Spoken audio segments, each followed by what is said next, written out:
one of the points they're making is that they responded to what the students needed and wanted.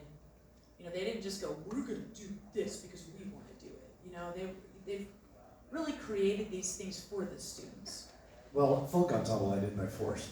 That was because Jay wanted a folk ensemble. Yeah, but that was the coolest thing ever.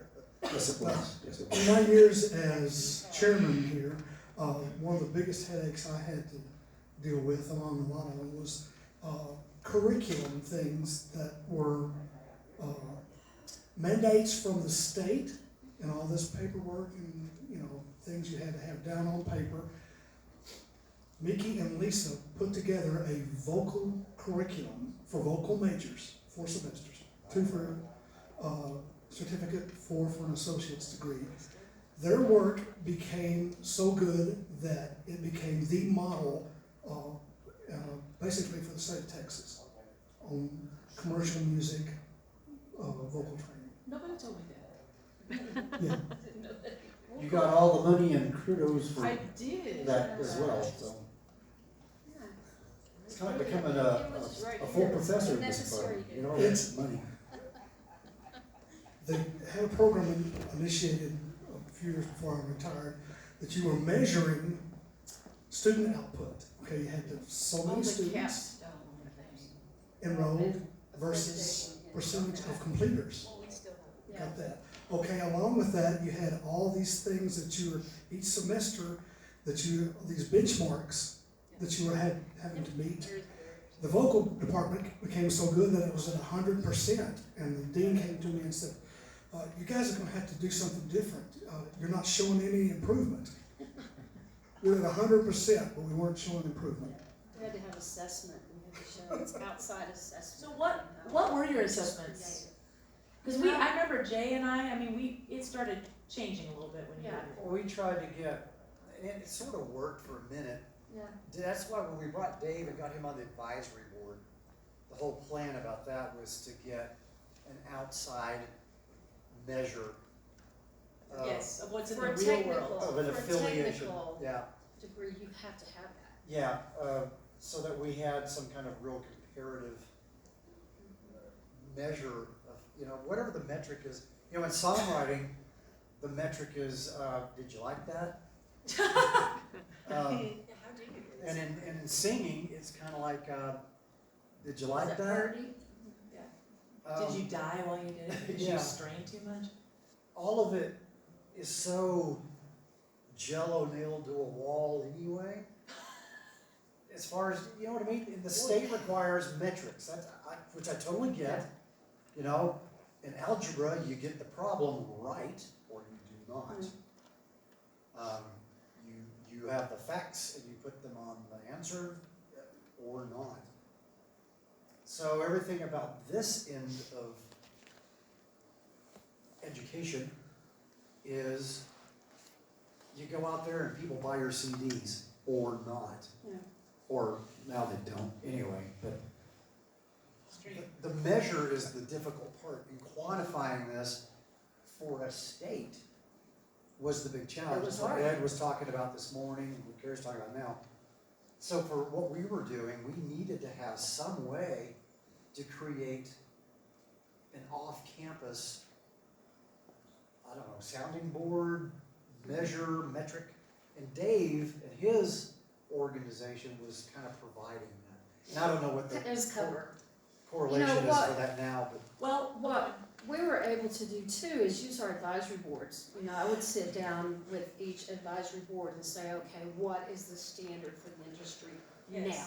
Give me 10 specific top standards for the industry as it is, and that, I mean, that will ebb and flow. It's gonna change.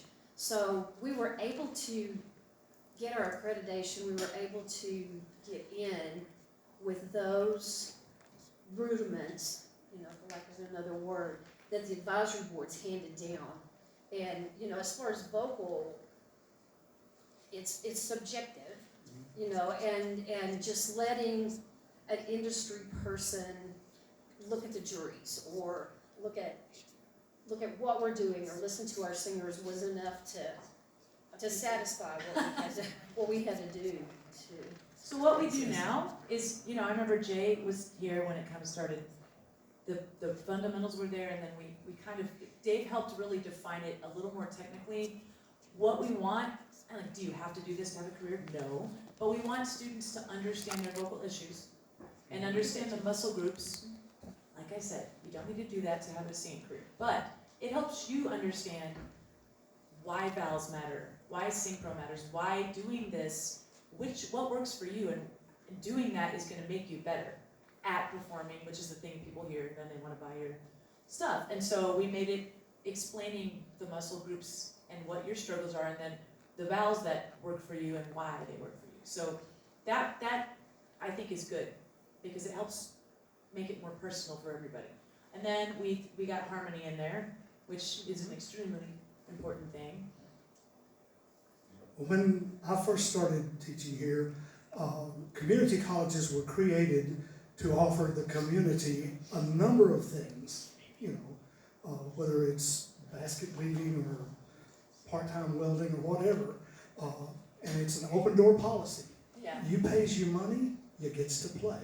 Yep. So we had a number of students, especially vocal students, who were not majors. And I had always thought in my mind, given me enough time, I can teach anybody to sing, Mary had a little and little and little. Okay? Yeah. Not true. I had a couple of students over the years that we went the entire semester, and he was never able to match a pitch. You had one? Oh, I had several. Oh, I've had more than one, but this dude was, Is this the guy that went to the American Recording Studio? oh yeah, this is the guy who, back in the day at the mall, we had a studio, you could go in there and sing along with your favorite tracks. Oh, yeah. Not only could he not match pitch, he could not match rhythm. Oh. And so that was it. We had an interesting semester, but, those students are what built this program. Yep. In fact, bluegrass built the program. Rock and roll kept it alive.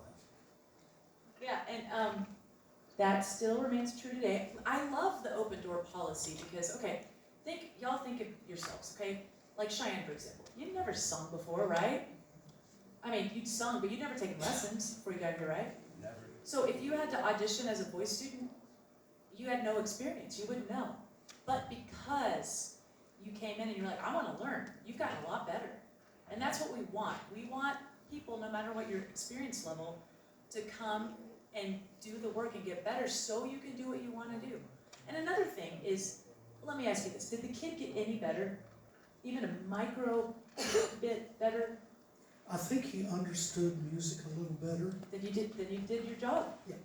Because like my goal always is, and I think Jerry and I talked about this, is, we do have benchmarks, especially for majors, but the real goal is just to see you guys improve.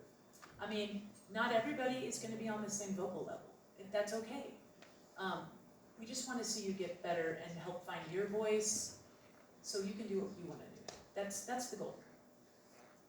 You have some comments about kind of what you've seen since you've been here? Or anything?